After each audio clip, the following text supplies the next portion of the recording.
Hello students, welcome to my class. Today I'll be taking the short story The Shroud, written by Munshi Premchand. Now first of all, let me introduce you to the author. Munshi Premchand was born in 1880 at Lamhi village near Banaras in Uttar Pradesh. He wrote poetry, novels and short stories in Hindi and Urdu. His most famous works are Gaban, Godan and Rangbhumi. He was a prolific writer and wrote more than a dozen novels and around 300 short stories. He began his writing career in Urdu and published a short story collection, Soze-Watan, under the pen name of Nabab Rai. But his collection was later banned by the British rulers as it was considered as a seditious work, and 500 copies of this work were burned down. His Hindi short story collection was published under the title Mansarovar, and it was under the pen name of Munshi Premchand. Actually, his real name was Dhanpat Rai Srivastava. He is referred to as Upanyas Samrat, emperor among the novelists. His early novels and short stories had patriotic overtones influenced by the independence movement of India.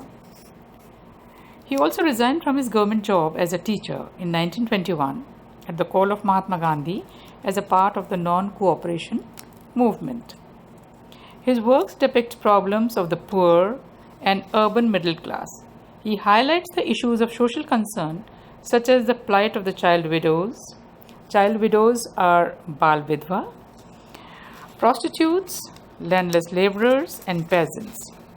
But his work is also noted for the picture of humanity that he presents, not just for social issues.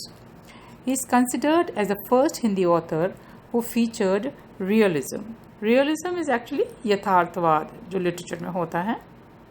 Now let's come to the story. I would just like to give you an overview of the story.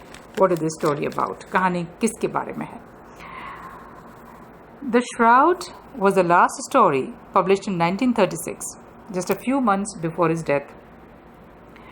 This story is a character analysis of two very lazy, most unappealing and careless people who cross all the limits for the self-gain.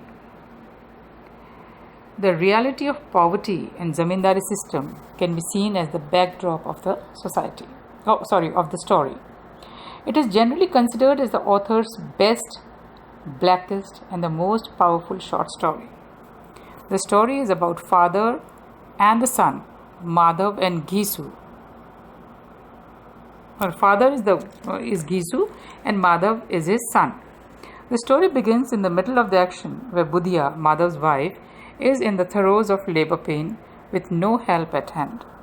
The story unfolds the life of these abominable characters, marked by hunger and poverty, but a determination to do as little work as possible to get by.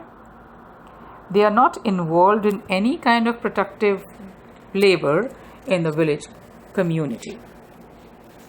The story is a satire on the degradation of human beings and talks about father and son who need to cremate the son's wife after the premature death during childbirth.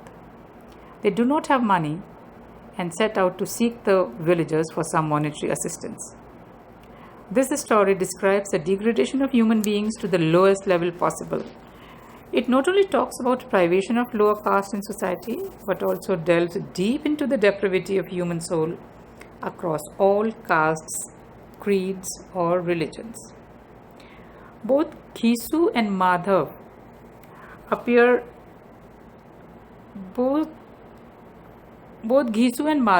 to be more concerned about their own well-being than they are of Budhiya's, especially when she is going through the agony of childbirth.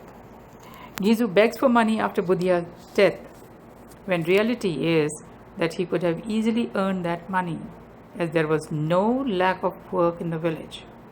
But rather, both these men preferred to live their life as idlers. They managed to beg and collect money for Budhiya's shroud, but they did not buy it. Rather, they decide to get drunk and feast.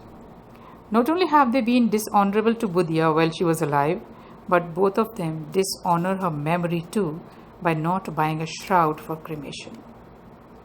Budya did all the work and she was treated like a slave.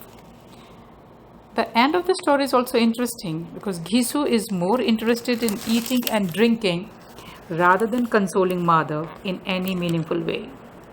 Madhav, on the other hand, is also a shirker of responsibilities and prefers to get drunk with his father rather than prepare Budya's body for cremation. Selfishness of this duo compels readers to loathe them. Loathe means to hate. Poor Budya is abandoned by them in death, as she may have been abandoned in life too. With Ghisu assured that he will find the money again for the shroud, and Madhav believing his father will be able to do so. However, we do not know the reality. The reality may be different. Actually, this story is open-ended. This ends very abruptly when Madhav and Ghisu, they are under the drunken state of intoxication, and then they just pass out. Hello students. Now come on, let's begin studying the story. Okay, before we start the story, I just want to know, have you ever read Munshi Premchand's any story, short story? कोई भी मुंशी प्रेमचंद की लिखी हुई कोई short story पढ़ी है आप लोगों ने? हैव यू रेड ईदगाह और ठाकुर का कुआं, पूस की रात, नमक का दरोगा, बूढ़ी काकी, बड़े भाई साहब? These are actually the stories which are very common and very famous stories which are prescribed in the syllabus in schools. Was when I was in school, I had read many of these stories like Bade Bhai Sahab, Budi Kaki, Poos Ki Raat, Thakur Ka Kua, and Eidgah. All these stories I read when I was in school. So I think even you must have read at least one of the stories. And here, the best story, which is supposed to be the best story, is The Shroud. So now come on, let's begin the story. You open your books and let's start. The story opens with the father and the son. They are sitting beside the dead fire, while inside the son's wife, Budya, she is thrashing about in the agony of childbirth. Now, this is a scene, the setting. It's both these father and son. They are sitting in front of the hut, and Budya is all alone, and she is inside the hut, and she is suffering the agony of childbirth, and she's thrashing about in the agony of childbirth, and from time to time she would let out such a piercing scream that both would get startled. Now she was shrieking and screaming with the pain, and when she used to shriek, they used to get startled. Now, what is the meaning of startled? Startled means to disturb or agitate suddenly, as if by surprise or alarm. एकदम चौंक जाना, जैसे जब वो चीखती थी तो वो एकदम चौंक जाते थे. It was a winter night. Nature slept under a heavy blanket of silence. The entire village lay submerged beneath the spell of darkness. Now ये setting है, this is the setting of night. Winter, very cold winter, and night, and everything is silent. Now there is a conversation between these two which is going on. It seems she is not likely to make it. You have spent the whole day running to and fro. Just go in and have another look, Ghisu said. Now Ghisu is the father, so he tells his son that you go and check into her, how she's feeling. Madhav answered in an irritated tone. If she has to die, why doesn't she get it over and done with? What can I do by looking at her? Now pay attention to this reply and this dialogue. This how callous and how heartless he is, that he is waiting for his own wife to die. Can you believe such a husband? So then the father says, you are a heartless fellow. Such infidelity to someone you lived with for a whole year. Now the father is being sensitive, and he tells him that how can you say that? She's your wife, and you have lived with her for 1 year. That is, they got married just a year before. Now he says, I can't see her writhing and threshing about. Now he says actually that I can't see her in pain. I can't bear with her agony. That she's feeling so pained. That is why I feel that she shouldn't feel that painful, and maybe her death would end her pain. They belonged to a family of Chamars, the lowest among the untouchables caste, since their caste dealt with animal hides. Now in villages, there is a caste system, as we all know, and some particular castes are given particular jobs. And the untouchables, or the Chamars are the ones who actually deal with dead animals. They peel the skin and they make shoes out of that leather. So they are supposed to be untouchables. And this story, Madhav and Ghisu, they are Chamars. So animal hides is Hides.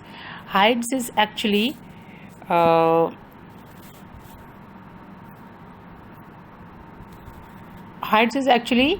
the skin of animal. The skin of animal is the hide. So they deal with the hide. These two had earned a particularly bad name for themselves in the entire village. Ghisu was notorious for working for 1 day and taking off for 3 days. Now he's saying that they were so notorious. What is the meaning of notorious? Can you tell me? The notorious means unfavorably known. जैसे कहते हैं ना, एक होता है बदनाम, एक होता है प्रसिद्ध. जो बदनाम होता है, he is also famous, और प्रसिद्ध है वो भी famous है. But the difference is, notorious is famous for bad deeds, and famous is, he is known for good deeds. So Ghisu is notorious for working. He's a very lazy man, and he works only for 1 day, and then whatever he earns, he just waits for it to get finished, gets over, the money gets over, and then only he goes out for work. And taking off for 3 days, that is, he works only for 1 day, and then he rests for 3 days. Madhav was such a shirker that if he worked for half an hour, he would stop and smoke his pipe for an hour. Now shirker, Madhav was a shirker. What is the meaning of shirker? Shirker is the one who evades work, who avoids the work, who is lazy, who doesn't want to do, and he avoids the responsibility. He doesn't want to take up the responsibility. So he is such a shirker that he'll work only for half an hour, then he will stop and smoke his pipe. जैसे मजदूर लोग काम करते हैं और वो फिर बीड़ी पीने के लिए रेस्ट करते हैं. So most of the time he used to keep smoking. And then, so the two of them seldom found work. So these both the people, they were not readily employed. Actually, only those people, if they had even a handful of grain in the house, they would swear off work. That even if they had a little bit of something to eat, then they would not go for work. A couple of days' starvation would induce Ghisu to climb a tree and break off some twigs for firewood. That is, they could starve for 1 or 2 days, and when they used to starve for 2 days, more than 2 days, then Ghisu used to go and then he used to cut the twigs for firewood. That is, ईंधन के लिए, लकड़ी काटने के लिए, he used to climb up the tree and break off some twigs of firewood, which Madhav would sell in the market. And then he would break the bundle of wood, and then Madhav would go and sell it. After this, the two would loiter about for as long as the money would last. That they actually lived on the bare minimum, the subsistence. They lived only on the bare minimum, that if they had even little bit of grain, they wouldn't work, and if they worked for 1 day, then they will loiter around until that lasted.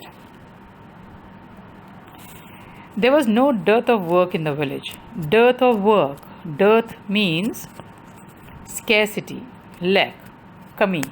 गांव में काम की कोई कमी नहीं थी. And it was a village of farmers, and for a hard-working man, there were any number of chores to be done.